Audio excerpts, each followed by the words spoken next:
Rape and sexual assault. This also became a discussion. So there were hotlines established for and organizations devoted to assisting women who wanted to report sexual assault and rape. There was education that really didn't exist before because these were considered very private and shameful things to discuss. But Women's Lib brought this out into the open. They said this is widespread. This is happening all the time. We're constantly sexually harassed, and we need to talk about this. This is not our fault. We are the victims, we are the survivors. So how do we have education and support on this? So that was a big gain. Betty Friedan wrote The Problem That Has No Name. That's a chapter from her book, The Feminine Mystique. Actually, it was her dissertation, her PhD dissertation. And The Problem That Has No Name was about the suburban white female housewife experience with a lot of depression attached to it. And as she looked into it, society thought, well, what problem can these women have? They're married, they're being provided for, they have children. What is it they want? They have what they're supposed to have. And as it turns out, this problem that didn't have a name, no one could really put their finger on it, was actually depression due to the lack of intellectual, career, social fulfillment, the lack of choice, the lack of feeling that there was more to aspire to, So if you could imagine being married by age 22, having a couple of kids by the time you're 25, and just living out your routine day in, day out with society telling you you have everything you need and want. Why are you unhappy? That's really what she was talking about in The Problem That Has No Name in her famous book, The Feminine Mystique. It was that women felt that they needed more. They should have the right to pursue interests, whether they be intellectual or social, some hobbies, something to live for, instead of society telling them that they should be content with what they have.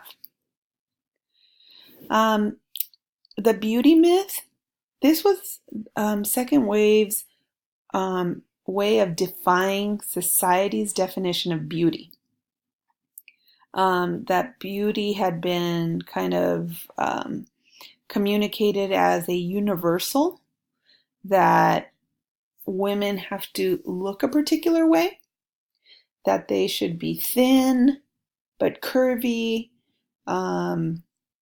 lighter skinned, tall, wear this new, the bra that had come out, the Wonder Bra had come out. So second wave women said, you know what, we are beautiful as we are. And that's where you get this image that we still hold on to today. The bra burning feminist, non-makeup wearing, hairy legs, hairy armpits, refusing to shave. So this image comes from the second wave women who said, you know what, we just need to be comfortable in our skin. Why does society tell us that we're more attractive if our breasts are perky and pointy and high up in our chest? That we have to wear makeup, that we're not pretty if we're not dolled up. Why do we have to go through this extra step of shaving our legs and shaving our pits? Because really, if we're just comfortable in our skin and how we're made, that should be good enough. Thinking of lingerie and makeup and high heels as social messaging that women get, that we have to wrap ourselves up in a pretty package with a bow on it in order to be presentable. And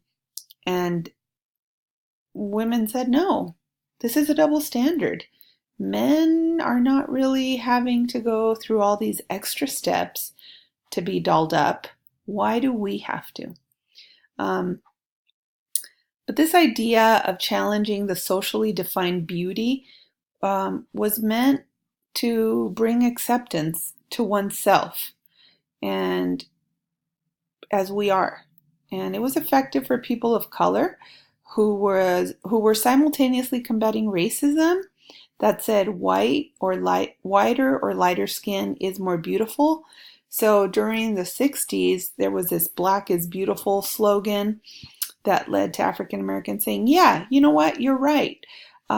We should be comfortable and proud in our own skin. And that means acknowledging that our beautiful brown and black skin, whatever shade it is, that's, how God made us. That's how we're meant to be.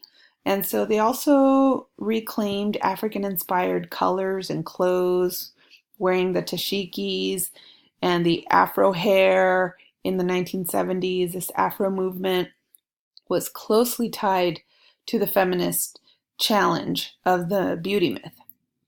This is when Jean Kilbourne first came on the set. Jean Kilbourne is a very famous activist who has devoted her life to looking at gender in advertising. And she came out with her first documentary called Killing Us Softly. It's a critique of the damaging images in advertising. We will be watching it in this class. So just keep in mind that Jean Kilbourne now has 4 different versions. About every 10 years, she comes out with a new Killing Us Softly as she adapts and continues to do research at gender messaging in advertising. Primarily, she looks at objectification, dismemberment, violence, and rape, assault messaging in advertising. So another goal and accomplishment besides Betty Friedan's book was the concept called consciousness raising. This is what women were doing in the 60s and 70s. They would have meetings, like group of women or women's lib groups, and they would just get together in a living room, or now that they were in the university and college setting, they would hold women's circles, and they would sit around and discuss very deeply personal, even taboo topics. And as they started sharing, they discovered that so many of them were struggling with the same things. And this made them realize that what they were experiencing, things like rape, incest, relationship abuse, sexual harassment by professors or employers, pay discrimination, the beauty pressures of society, all these things, they said, oh, it's not just me, it's happening to you and you and you. And that's when they started discovering that there is a systemic gender, an institutionalized gender problem. And this led to the realization that radical movement starts with personal awareness and that you need to examine your own life first, talk to others, and if you start seeing a pattern here, that then maybe you're talking about a social issue. It's no longer a personal issue. This is when they realized that this famous quotation came about, the personal is political. This became a powerful and popular slogan. The personal things I'm going through, such as domestic violence, this has political implications. We need legal protection. We need education. We need institutional support to turn these things around.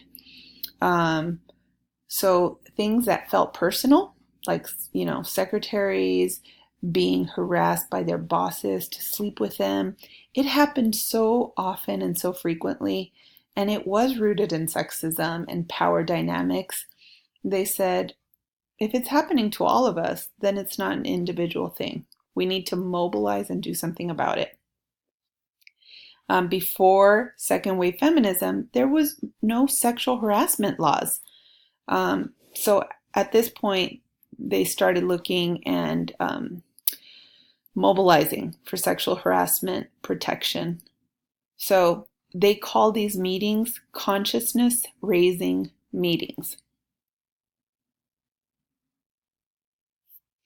Another big accomplishment was Ms. Magazine, established by Gloria Steinem, who was a journalist.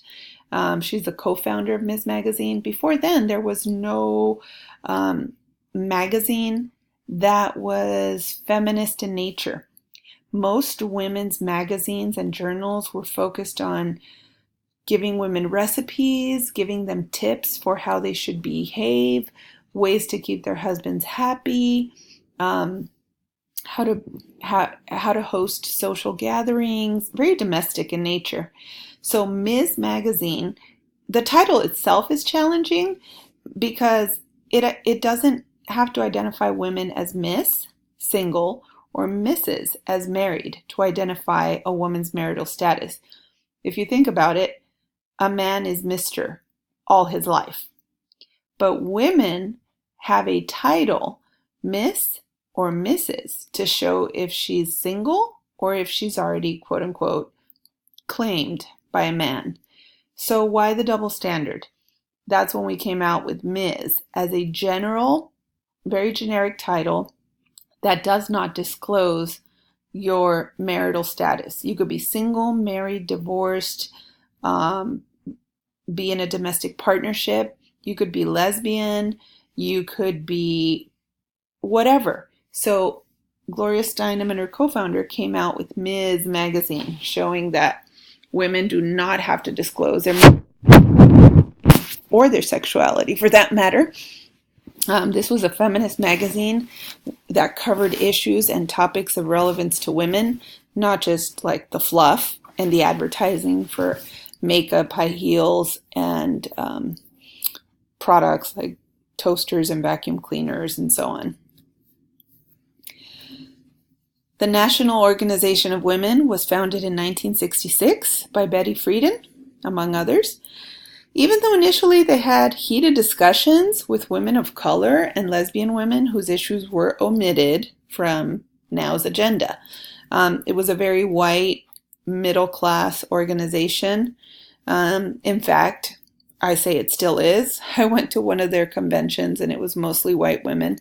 But because the National Organization of Women started out this way, not really paying a whole lot of attention or wanting to exclude lesbian and women of color's concerns, this led to their commitment of second wave women to later make a conscious effort to be more inclusive and to reach out to diverse groups of women and listen to their issues of concern.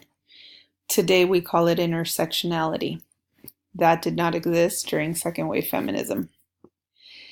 So second wave feminism started looking at race matters, at womanism, Black feminism, third world feminism, Native American feminism, mujeristas, global issues, lipstick feminism. So there were all kinds of different movements. Now we realize there is not just one feminist movement. There never has been, right? Women are not monolithic. There are various types of concerns. So some women to look into would be Alice Walker, Bell Hooks, Sherry Moraga.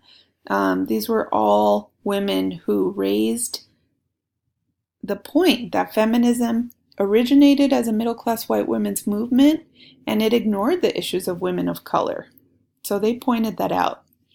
And this planted the seeds for what later would be known as intersectionality, and that's coming in third wave feminism.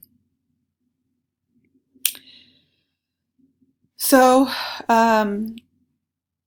domestic, well, where did we go? Nope, that was it. So, okay, this is the end. Stay tuned for the next video lecture.